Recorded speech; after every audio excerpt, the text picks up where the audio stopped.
Tuan-tuan, benda sayang tak boleh buat-buat. Sebut di mulut boleh, dalam hati siapa tahu. Malam ni siapa yang paling kita sayang dalam hidup kita?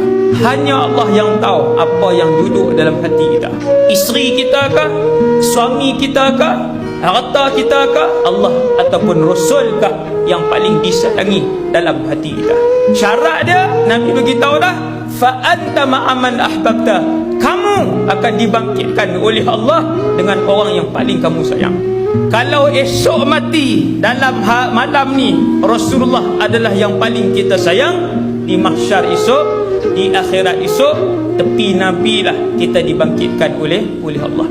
Senang ke susah? Kaedah dia senang aja dengar. Law ni tuan-tuan boleh set dalam diri masing-masing. Siapa yang paling kita sayang dalam hati kita? Tiap-tiap orang dia boleh bagi tahu diri dia sendiri benda apa yang paling dia sayang dalam hidup dia.